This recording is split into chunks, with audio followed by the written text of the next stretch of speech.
Hi guys, Big Monday here, and today I have another replay coaching session for you. This is one of the low MMR ones. This is CrazySkillz. MMR's just over 1k. And before we go into this, I want to show you guys a quick how to, guide on how to pick your heroes in ranked. Because this guy, as you can see, if we look at his recent heroes, he's been spamming Vengeful Spirit a lot. Now, in pro games and in high skill games, people will talk about countering heroes quite a lot. But I feel a lot in lower skill games, what's more important is that you're really, really comfortable with your hero. You know what the hero's strengths are, you know which heroes they go up against well, you know what to look out for. And I think that's much more important at low skill, the actual skill with the hero rather than its counter. So I think what you should do is go to Dota Buff or Open Dota or whatever. Go look at your heroes and search by win rate. So you look at your highest win rates. Ignore anything you've only got a few games on. So this guy, CrazySkillz. Top 3 heroes here are Omni Knight, Wraith King, and Vengeful Spirit. Now, normally you want to be looking, when you go through ranked, you usually want to be aiming for the same role. Generally, because part of your skill is with the hero and part of your skill is with the role. So if you stick to the same role, then you'll find, usually you'll have much more success. Okay, but either way, you get a 60% win rate with these, 60% win rate with, or 62% nearly, with a Wraith King core. So he would be a pretty solid pick for ranked. What you want to do is rotate through these 3, maybe even these 4, because your Dragon Knight's pretty high as well. But I do think you should aim to stick to a particular role when you're going ranked. You should consider yourself a core player or a support player most of the time. Don't be afraid to change your role to fit around what your team needs, but generally you want to play the same role. What I would also recommend is you try a Wraith King support. Some of the pros tried it in TI4. It had a lot of success. You'll find you get focused a lot harder than you do as a lot of other supports, because people will assume you're a core, and then you just laugh at them as you die and buy enough time for your actual core to rip through their whole team. But try him as a support. If you really want to do that, go and take a look on YouTube. There's guides available. I've probably done a game or 2 of that streamed in the past, but probably look some more at that in the future. But so try him as a support. He is a pretty solid support, especially if you can get an Ags and basically buy your team a few seconds of immortality after they die. That's pretty game winning in a lot of games. But try him as a support. It's worth a try. He can be a solid support. So these are the ones you want to be picking. These 3. But let's focus on Omni Knight and Vengeful Spirit, because they're both supports. At the minute you're spamming Venge constantly, and that gives me the impression that you're not picking Venge based on a situation. You're picking on the fact that you like Venge or you're confident with Venge. And that's okay. I would always support picking what you're good with over picking the best hero counters. But now that we are limiting our hero pool to maybe 2 or 3 heroes, what we can do is we can look on Dota Buff. We can look at Omni Knight. Hang on. Look at Omni Knight, and we scroll down and look at his best versus and worst versus. So this is how you base which of your top 3 heroes you pick into the game. If the enemy randoms, or they start with their pick with one of these guys, you pick an Omni Knight. If a couple of these guys are picked, you avoid picking the Omni Knight. So you limit your hero pool to 2 or 3 heroes, so you're prioritizing playing someone that you're confident with. And then within those limited picks, you then look at counters and stuff, because you're a low MMR player. Even in the mid skill, I wouldn't expect people to be focusing super hard on counters. I'd always go with individual hero skill over hard counters.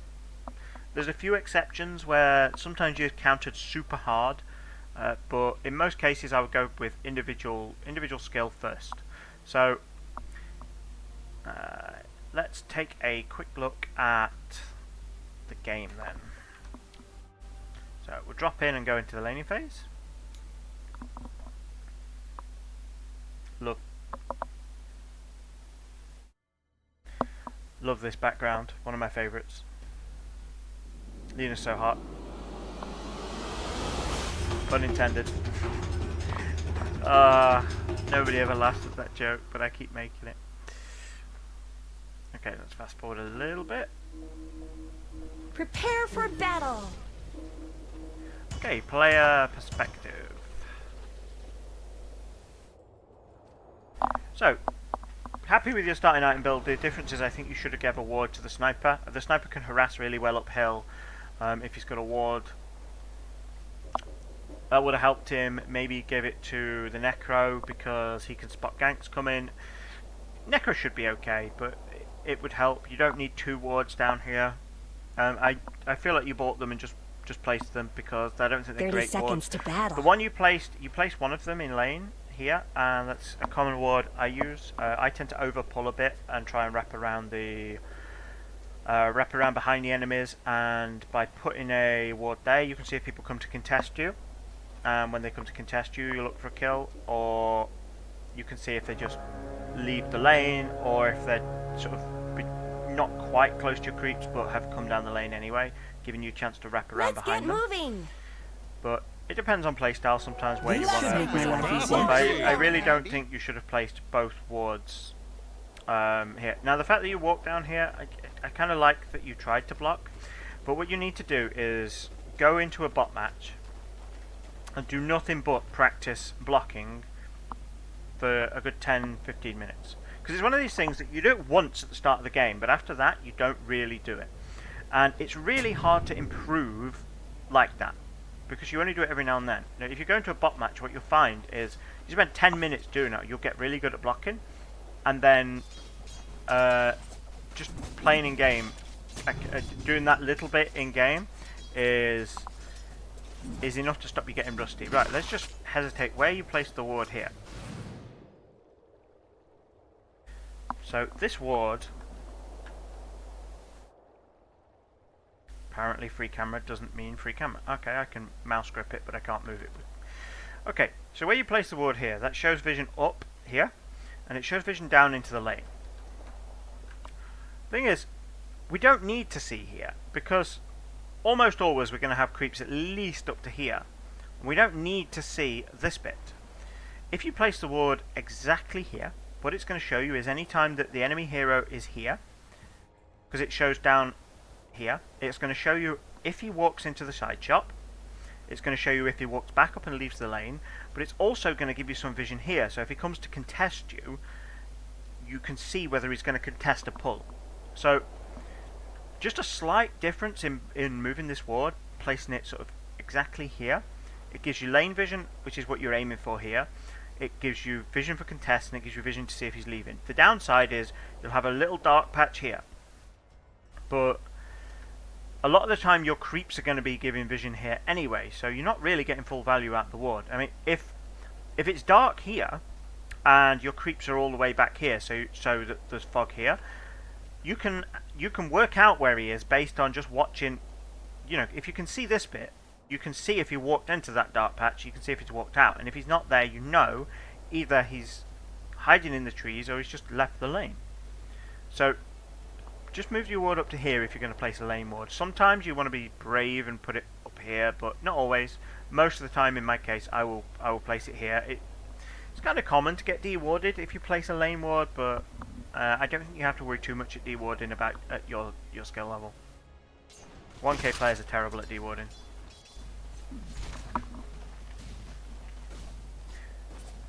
So, one of the things with the Bristleback is he is really, really good once he reaches level 2. He has high damage output when he's level 1, but he's still squishy. So what you need to do is you need to be particularly aggressive with him while he's still level 1. The other thing you need to bear in mind is this, the quill spray stacks. When you have 2 or 3 quill spray stacks on you, Bristleback is capable of doing huge damage to you. If you have none, then he can't do significant damage to you. So what you want to do is you want to get in his face, you want to harass him a lot. Once you get a couple of quill spray stacks, you back out, you wait for them to wear off, and then you get back in his face again. But as long as you don't stack up more than a couple of quill spray stacks, then you're good. You should be able to trade reasonably well with him. I really like how you walked up here to get the wand though. Against a bristleback, wand is super good. You get lots and lots of free mana. I mean, this guy's... The axe, I think it should really help your lane. Mine! Selfish. I mean, if the axe was... If the axe had enough health to commit to coming and helping you then that would have been a kill. But we can't comment too much on the bad play of others. We're here to coach you. Ooh. So, while you're getting a clarity here, obviously you don't want to harass the bristleback. Probably a good time to go and set up a pull or a stack or something. One of the problems I think you have in this is if you're in lane with the Luna, I feel you need to be doing something against the bristleback. Because if you're not, all you're doing is soaking up XP, and that hurts your Luna. She's a core. She has a God-given right to all the experience available and all the gold available. That was beautiful. Hitting him in the face. It's one thing that a lot of players forget when playing against a bristleback is that they harass him from behind, and a lot of the time when you harass him from behind, he does more damage to you than you do to him.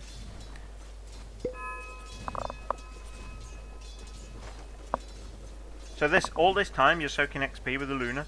Luna could be nearly level 4 now, blood. and that gives her a big advantage. Her nuke is she can reliably get Lucent Beam off in his face because it's got a relatively short cast time, and that will allow her to harass him really effectively. So unless you're actually hitting the bristleback or setting up to kill him, I think you shouldn't be here. You should be off stacking or setting up pulls, or maybe even just go gank another lane. So this is okay. I mean, you clearly know your pull timings. I mean, a lot of players don't even know you can pull up 42 seconds. They only know the 12 seconds past the minute pull.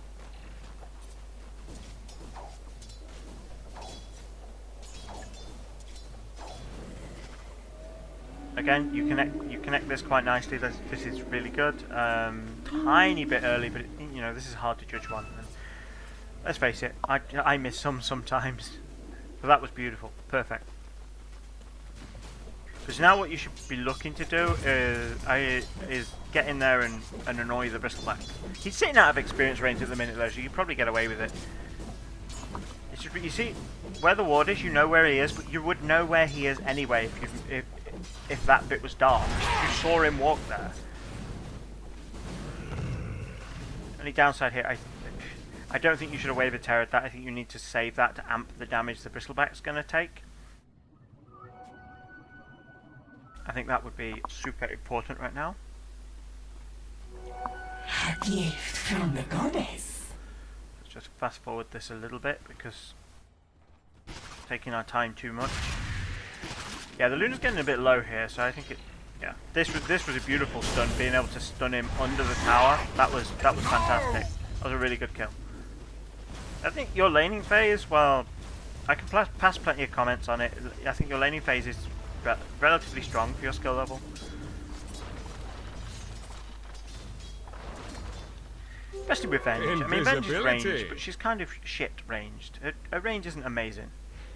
I also don't think you needed to shrine here. I think you'd have been better off. I mean, you do need a bit of mana, but I think you'd have been better off just sticking and taking a few last hits and XP that was in the lane as a support. You will have getting a wave of solo experience and gold is something you don't get very often, and it's something people forget a lot as a support. You do need to get those.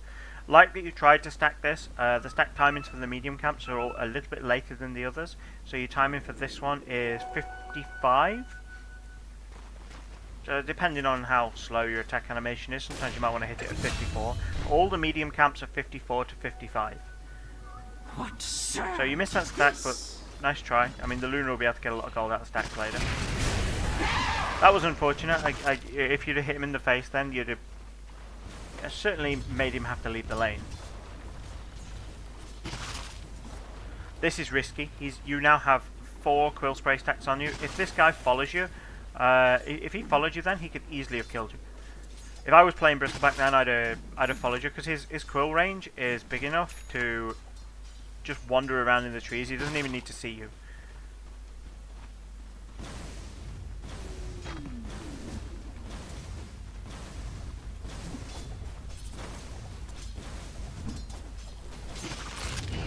So there's a point here where there's a really good demonstration of the quill spray stacks. If you've got 4 quill spray stacks, you're taking big damage every time he sprays it. Not just when he sprays it, but just in case you don't know, let's review Bristleback. But if he takes less damage from sides or rear. If he takes 210 damage from the rear, he gets a free quill spray. And you already have 5 stacks. Now, quill spray is a 3-second cooldown, so there's a good chance. It would have been really close here when you chased this, whether he'd be able to quill spray anyway. Just by luck, he didn't. He didn't get the free one. Sorry, he didn't manage to get a quill spray off. I mean, look how if he's spamming the button now, he died just before he got unstunned. So this was super close. If he'd have got the quill off, you would have both just died. But you got unlucky with this in that bit of damage that killed him was enough to trigger a quill spray, and you died anyway.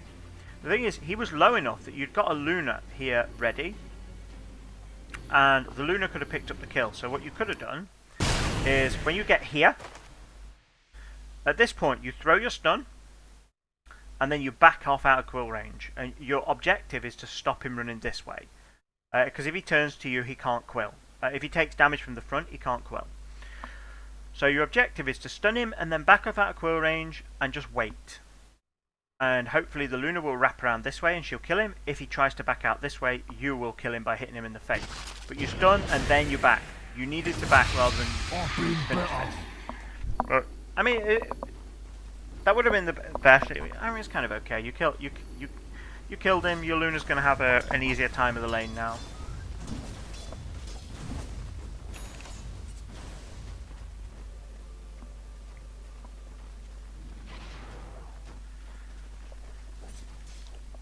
Now I know you play a lot with this. The guy playing this Luna, I think since you play a lot, you should probably coordinate with this guy. We are about. There's a moment in this game where you stunned first and you got the bristleback from behind. It wasn't even close to hitting him from the front.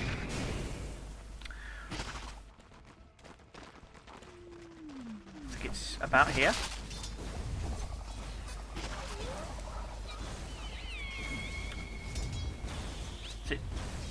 I mean, he's waving back and forth because he's trying to make sure that if you do cast on him, but you had plenty of time there to react and cancel that.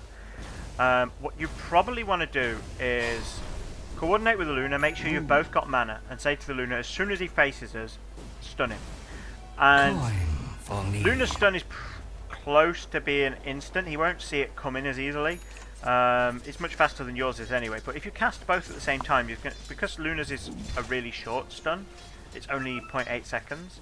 You will overlap a tiny bit, but it's going to not allow the bristleback to turn, and then you're both going to be right-clicking him for the full duration of your stun.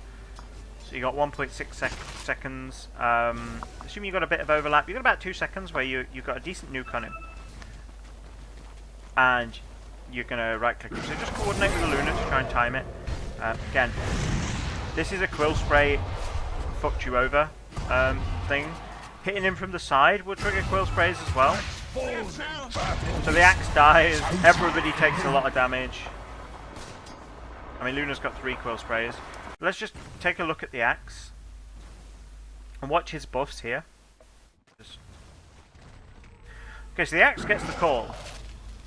The problem here is if you hit him from behind or the side, he's going to get 3 quill sprays, and the quill sprays are what's going to fuck you up. I don't think Luna should have ulted. I think that's a bit of a mistake. But look at, he's got 2 quill sprays, 3. It's a 4th one that finally kills him. So Axe didn't do that. Axe didn't trigger any quill sprays, and he couldn't trigger quill sprays. Well, he could trigger 1 after he ran. All the other ones were free, and this guy got killed by 4 quill sprays. So you've got to be careful about who you hit. I think really, I mean, Luna can't really control who her ult hits too precisely, but I think what you should have done is you should have gone on the Ogre in that case.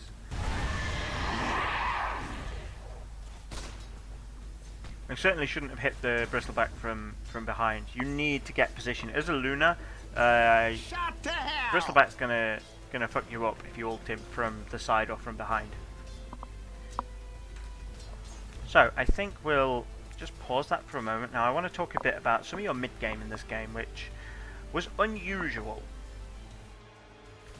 Because something happened in the mid-game in this game which doesn't happen in a lot of games. I think it's a good demonstration of things going wrong. I'll elaborate on that in a minute. Just let me get the graph up. So this is the game on Dota buff. And this is the net worth graph. Now normally when I do these coaching videos, I'll usually attempt to do a bit of the laning phase. Then I'll pick a couple of places where the gold graph swings wildly in one direction or the other, because that usually indicates a fight that you screwed up. Then I will look at item builds. So when I looked at this game, I looked at here, here, here, and here for fights. The thing is, there weren't any. At least there weren't any big ones, or ones where the gold graph should swing in the wrong direction. What's happening in this game almost all the time is the enemy are farming faster than you and you're not doing anything about it. If we fast forward to... let's go with 35-30. Now, there's a point... so 35-30. Okay, so let's look at this from about 35 minutes. So your team are doing a little bit of farming. Look back from your perspective. Got a little replay bug here. But your team's doing a little bit of farming. But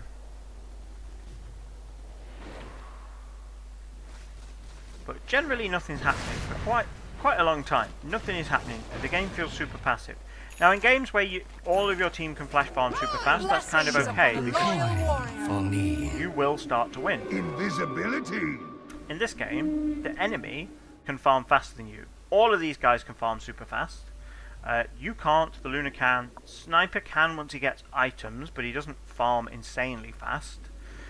Axe can, if played right, and Necro, sort of medium.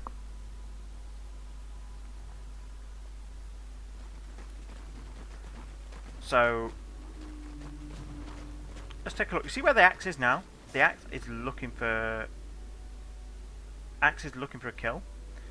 Let's go from the axe's perspective.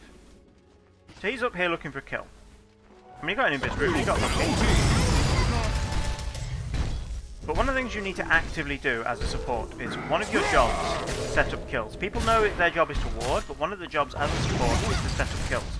Now you guys are starting to rotate over when you see that this axe has found someone. But what should have happened is you should have recognised that the game was a bit too passive.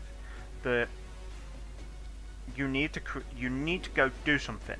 And what you should one way of doing that is pick up a smoke, ping the shit out of the smoke. If your team ignore you, pick up just walk up to say 2 of them, maybe the Necro and the axe, and smoke them. They'll get the point. And what you need to do is go looking every time you have an advantage where one of the enemy heroes is dead or you can see them separated. You smoke and you go looking. You need to actively look for ways to kill the enemy. Don't just sit around and wait for a fight to happen, which is I feel what your team, every member of your team except the axe was doing this game. Is you sit around. Now the axe has just killed the ogre. Sniper got close enough to get gold, but because you didn't really set this up and you just sort of wandered into it afterwards. You don't get gold yourself. The Luna doesn't get gold, although you would kind of expect Luna to be split pushing, and the Necro doesn't get gold. If you'd have taken the time to set this up with a smoke, the Ogre would have been dead for even longer because of Reaper's Scythe, and you would have been grouped up enough to go push the mid tower, or go and jump on maybe the Kunkka because you see him mid, and then you just continue this sort of snowball into more and more and more and more kills. Whereas what you actually did in this game is you all sat around waiting for something to happen. Purge made a comment a while ago on how 3K players just go places and shit happens. And it's kind of... the sort of 3K players had this habit of just wandering to a tower. There's no plan about it. They'll wander to a tower or they'll wander into a jungle. And sometimes things will go right and sometimes things will go wrong. But there's no plan of how we make that happen. you see this even more in games like this, where your team sat around doing nothing for so long that the enemy team swung the gold graph back towards them really dramatically. I mean, this wasn't because you lost a fight. This wasn't because somebody died. In fact, you see this bit here where the enemy team are farming faster than you? One of them was dead for most of that, and they were still farming so much faster they pulled the gold graph back to them from an 8k net worth lead. But what should have happened is here, when you had this advantage, you get a smoke, you look for kills, and you just snowball this advantage into bigger and bigger and bigger and bigger. So, okay, let's take a quick look at items, because your item build is pretty solid, pretty standard. Your tranquils I've already touched on. I think there are better boots on Venge. I mean, particularly in this lane, your Luna wants to spam mana a lot, so the mana boots would be good. See, tranquils give you loads of movement speed, but as soon as you swap and initiate, you're going to lose that anyway, so that's pointless. They give you a lot of HP regen, but I think there are better ways to get the HP regen. Nowadays, Force Staff gives you enough HP regen that you don't really need tranquils for the regen. They don't give you the armor anymore. Kind of pointless. Honestly, they're not good anymore. They used to be back when they gave armor, because as somebody who's going to get in the middle of a fight, you want a lot of armor.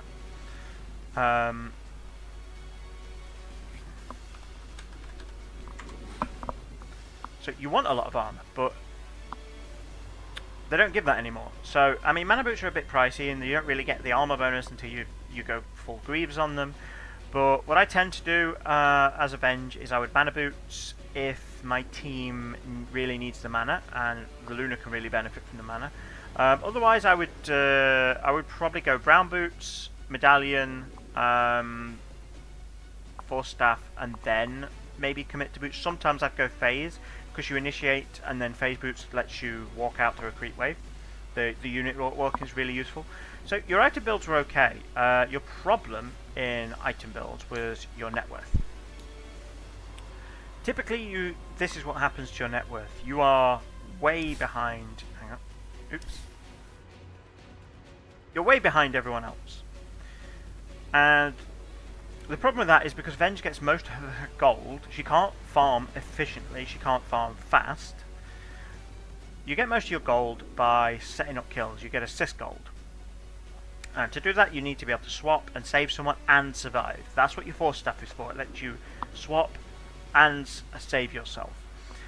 But here, if what you'd have done here is get a smoke, go looking, maybe you get a kill on, say, the Darkseer, the green line, and all of a sudden your gold graphs swap, and he's the guy that's down here, half the net worth below everyone else. Occasionally, I think maybe when you're close to an item, like when you're close to your force staff, take the time, finish your force staff, so you don't go into a fight and then lose the gold and you never end up finishing it.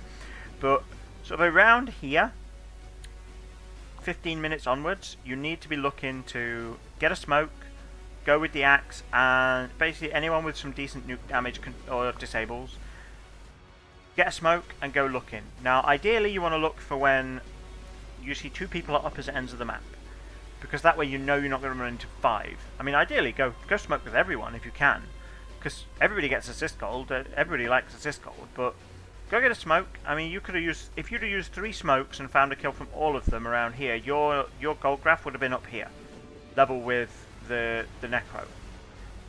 And then you wouldn't have had this problem where you're always under farm, because I think that's partly your problem. I mean, I played a Venge game, and I don't play Venge a lot. I played a Venge game, and let me quickly show you the... Let me... Yeah, we lost this game. We lost this game, but if I take a look at... I'm on 10k.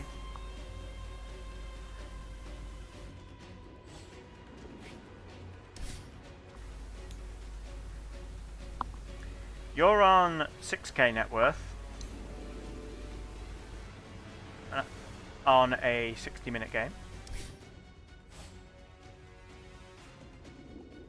On 57k game, where my Luna was being an asshole and following me to every creep I nearly took. and taking it, and I'm on 10k, and I don't play Venge a lot. You play Venge more than me, so you should be more competent. I mean, I had this, but you see how my net worth tracks with the guy who was sucking ass on the other team. So your net worth's consistent, and your problem really is that your net worth is way out from everyone else in the game. It means you have very little impact towards the end of the game. But yeah, set up some kills with a smoke. I think that's your major problem in your mid game. Go get some smokes. I think that should be your focus. This guy, for example, the Darkseer, he bought 3 smokes. You bought way more wards than everyone this game. This is probably the most wards I saw you buy in any of the games I checked for you, but no smokes. And none of the games I checked, you bought smokes. And since you play Venge a lot, and your job as Venge is to set up kills, I think that's what you need to do. Go get some smokes and go looking. So I hope that's useful for you. Thanks for watching. Thanks for submitting. I'm going to put the discussion in Reddit. It'll be in the description. Look forward to hearing from you again. Thanks a lot. Bye bye.